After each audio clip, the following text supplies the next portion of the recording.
right, taking a look at the signs, what you guys think of it? Do you believe that the real Jewish people are African Americans and Haitians and Dominicans, because there's like 12 tribes in Israel, right? Mm-hmm. They're not all Jews. Jews just make up of 3 tribes. Okay. The Southern Kingdom, Judah, Benjamin, and Levi. Okay. Those people would be classified as the Jews, but they're all Israelites in totality. Okay. So yes, we believe that so-called African American people, Hispanic people, Native American people are in fact the true children of Israel, based on biblical prophecy, based on historical evidence, based on agriculture evidence, based on basically anything in life. We can see that these people are in fact the true children of Israel. That's right. Is it specifically African Americans, or is it like African people in general as well? Not African people in general. There's over 50 countries in Africa. Right. So not everybody in Africa are the children of Israel. Right. People that are products of the transatlantic slave trade in particular. Why at that point did it become biblical prophecy? Give me Deuteronomy 28, start at 1. Give me, yeah, you get that. Go ahead. The book of Deuteronomy chapter 28 and verse 1. And it shall come to pass, if thou shalt hearken diligently unto the voice of the Lord thy God, to observe to do all his commandments which I command thee this day, that the Lord thy God will set thee on high above all nations of the earth. Okay, so this is coming out of Egypt, right? The Israelites coming out of Egypt, they made a blood covenant with the Most High God. God said, if you obey all of my commandments that I give you, I will make you a nation high above all nations of the earth, right? When we look in the Bible, we see that Israel consistently transgressed the law of God. So what was the flip side of the blessings, right? Give me verse 15. Verse 15. But it shall come to pass, if thou wilt not hearken unto the voice of the Lord thy God, to observe to do all his commandments and his statutes, which I command thee this day, that all these curses shall come upon thee and overtake thee. So on the flip side, if we do not obey the commandments of God, the Most High God will place curses on the Israelites for their disobedience, right? Give me Exodus 20. Give me Deuteronomy 28 and 68. No, you give me Exodus 20, Deuteronomy 28, 68. Book of Deuteronomy chapter 28 and verse 68. This is just one curse, right? There's over 50 curses in the 28th chapter of the book of Deuteronomy. This is just one, right? Go ahead. Verse 68. And the Lord shall bring thee into Egypt again. Now the Israelites literally just came out of Egypt. The Most High God said he will bring them into Egypt again. Read. Again with ships. But this time they would go into Egypt with ships. When we look at the history of the Bible, we don't ever see the nation of Israel going into Egypt again with ships. Ever. But they always transgress the law of God. So what is the Egypt that it's talking about right here? Let me show you. It's symbolic, right? Go ahead. The book of Exodus chapter 20 and verse 2. I am the Lord thy God, which have brought thee out of the land of Egypt, out of the house of bondage. So Egypt, it's actually synonymous with the house of bondage, right? Even when you dive into the etymology of what Egypt means, it literally means stuck between a rock and a hard place, right? Watch this, right? Go ahead.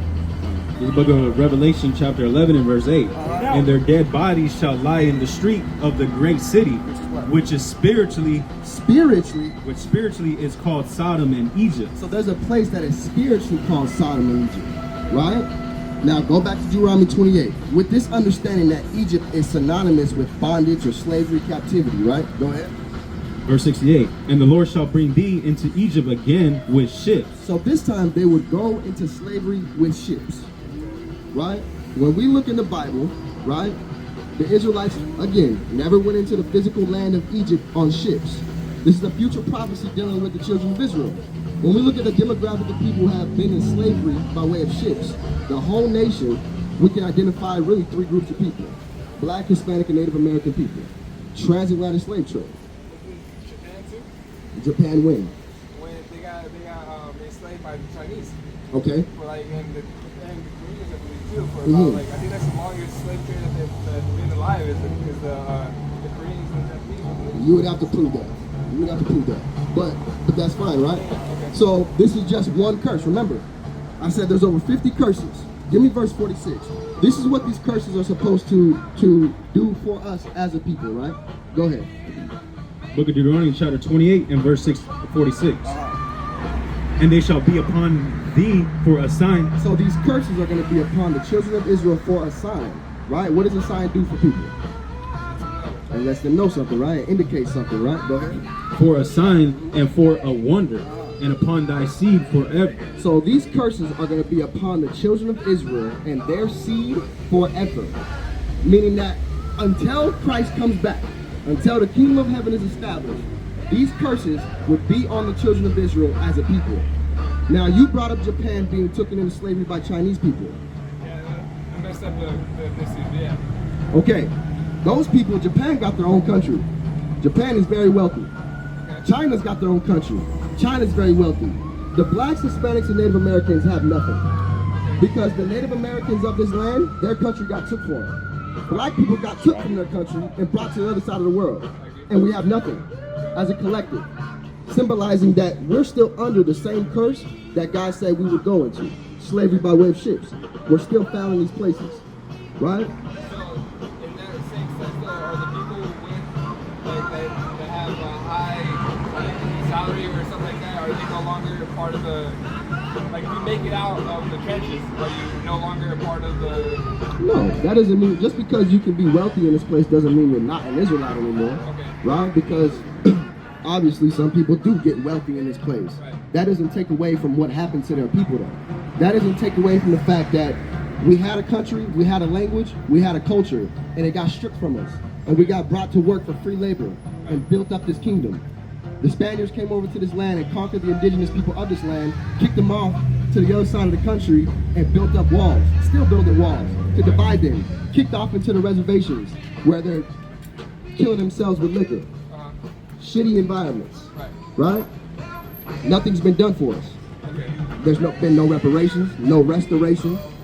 We're still stuck in a shithole pretty much, right? Give me Isaiah 42 and 22. Let me show you one thing, right? Hold on. Go ahead. The book of Isaiah, chapter 42 and verse 22. But this is a people robbed and spoiled.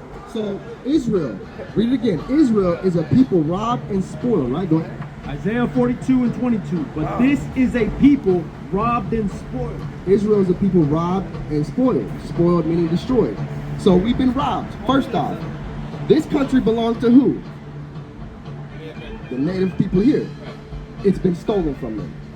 Same thing with African Americans. We've been stolen from our land and brought over here. We're still stolen, right? And we're spoiled. We're destroyed. Because now we no longer follow the culture we had. We no longer follow the language we had. We don't follow our traditions, our holidays. We don't really know anything about our history. And even when we try and dig and dig and dig, it's still blurry, right? So we are people robbed and spoiled. They are all of them snared in holes. We are snared in holes. A snare is a trap, right? We are trapped in holes. What are these holes, right? Ghettos, hoods, right? Low-income environments, right? These are these holes that we've been trapped in, right? Go ahead. And they are hid in prison houses. Israel is a people that is hid in prison houses. This is very key, right? When you look at the demographic of people that feel the incarceration rate in this country alone, 77%, you can fact check me, are black, Hispanic, and Native American people that fill the prison systems in this country alone. Guess what America's global incarceration rate is in the world? 25% of the world's incarcerated people is in America alone. 25%, a quarter of the world's population. It's a lot of people. And 77% of it here is black and Hispanic people. We are robbed and spoiled, and we are snared in holes, and we are hidden in prison houses. They are for a prey, and none delivereth. For a spoil, and none saith restore. And nobody gives a damn about restoring us to what we used to be. Nobody gives a damn about giving black people the right to go back to their land as a nation and giving us reparations for what's been done for us. I mean, we built up this kingdom, right? Nothing's been done for that. Hold on real quick because I'm talking to bro, right? And the land that The people that own this land, they haven't been given back their land. They've been pushed off into the deserts. They've been pushed off into Mexico. They get walls divided up, and they get fed liquor to kill themselves. Literally, nothing's been done for the people of this land either. In that same sense, though, does it have to be a certain race or ethnicity that gets oppressed, or if it's someone that has gone through the same kind of like? No, oppression is a worldwide thing. It's not just black and Hispanic people. But the curses you're talking about have only been. Yes, because we just read one, right? And we read a result of how our people would be and the conditions we would be because of the curses. Right. And we just read one. I can read another one, right? There's over 50, right? Give me verse 16. Go ahead. In the book of Deuteronomy, chapter 28 and verse 16. Cursed shalt thou be in the city. Cursed shall thou be in the city, right? Look at the cities around. Every city you'll go to, who's in the hoods, who's in the ghettos? Who's killing each other? Minority. Who's selling drugs to each other? Minority. Whose women are out here being prostitutes and whores? Minority. Simple. And that's just one curse. Is it minority or is it the impoverished? I mean, really, it's kind of the same thing. You're not. When have you ever heard of a white hood, a white ghetto? When you hear about these things, rednecks aren't in hoods or ghettos. They're in trailer parks. It's not a hood or a ghetto. Listen, that's not. You're comparing a trailer. You're comparing a trailer park, sir. You just said that 5 times. Okay, so it's gonna be hard to have a conversation with this guy. I can tell, right? I'll continue talking with you. A trailer park. We cannot compare a trailer park to a hood or a ghetto. This is why. Rednecks aren't going around killing each other in trailer parks. It's simple. They're just not. And even if it was, what's the statistic versus how black and Hispanic people are doing it? We are in the hoods and ghettos selling drugs, our women, pimping out our women, killing each other. This is the plight of our condition in this country. That's being cursed in the city. We try and drive around, we get profiled by police, right? We walk into a store, we're getting profiled by the store owners, right? It's just that simple. That's just the reality of our life in America, right? Keep going on that. Go ahead. This is the definition for ghetto, buddy. All right, go ahead. This is the etymology for the word ghetto. The etymology, the root meaning of what a ghetto is, right? Go ahead. Part of a city in which Jews are compelled to live. That is the Oh, etymology. that's true. Yeah, that is. Okay, I know. I remember. That's how they first came about. That is the etymology of ghetto. Because but wasn't that because of the Holocaust? No. No, Not ghetto because of came the around ghetto. Because of the Holocaust. That's When was the word ghetto? When was the word ghetto? Go ahead. That says 1610. 1610. Part of the city in which the Jews are compelled to live. The various theories trace it to Yiddish deed of separation, a clipped form of Egypt. So when was the Holocaust? Exactly. The word goes back to 1610. So it's way before the fake Jews. Way before, right? The ghetto. In that same sense, though, I mean, with what you're saying with that, doesn't the Holocaust kind of fall under a couple of those things? They were taken from their homes, they were repressed, they had a lot of stuff kind of like that? No, because that wasn't slavery. They were put into work. Okay, let's say it was, right? Now let's compare. 6 years to 500 years. Yes. When were the first slaves taken from the west coast of Africa? 1492. Feel me? Yeah. So there's I no agree. comparison. So just because, again, it goes back to the point. Yeah, a lot of people have been oppressed and conquered, right? And made and forced to do horrific things, right? Yes. That doesn't change the fact that when you look at comparison, our people have been going through hell for hundreds and hundreds of years. And nobody has done anything for us. I agree. Is that the same with Cubans and Puerto Ricans? Yes, sir. Yes, sir. For 100 years? Yes, sir. The Spaniards came and conquered these people. Sure. Which is what it is, right? Go ahead. This is the book of Jeremiah, chapter 50 and verse 33. Thus saith the Lord of hosts, the children of Israel and the children of Judah were oppressed together. The children of Israel and the children of Judah, because when you read the history of the Bible with the kingdoms, right? They were one kingdom, right? Then they split into two. Southern kingdom, northern kingdom. Southern kingdom is Judah. Northern kingdom is Israel, right? But collectively, we're the same nation. But we broke off into parts because we started oppressing each other, right? it says the children of Israel and the children of Judah were oppressed together, meaning when you read the Bible, Northern Kingdom and Southern Kingdom literally were never in the same captivity. When Judah went into captivity, we went to Babylon. When Northern Kingdom went to captivity, they went to Assyria. Where did the Northern Kingdom go after Assyria? They came over here to the Americas. But we went into the Persian and the Medes, to Greek, to Romans, right? We've been in captivity. Finally, we are oppressed in captivity at the same time. Coincidentally, the last captivity, right, that Israel will be in before the return of Christ, right? So yeah, all these people collectively suffer from the curses found in Deuteronomy 28 chapter, and they're cyclical, meaning it's a constant cycle of these things, right? So we just read one curse, right? Give me the rest of verse 16 real quick, because it's okay. Give me the rest of verse 16, right? Go ahead. Book of Deuteronomy chapter 28 and verse 16. Cursed shalt thou be in the city, and cursed shalt thou be in the field. Cursed shall thou be in the field. I don't really got to do too much explaining. You get me, right? Yeah, I do. It's just that simple. And this is we only read 2 curses to you.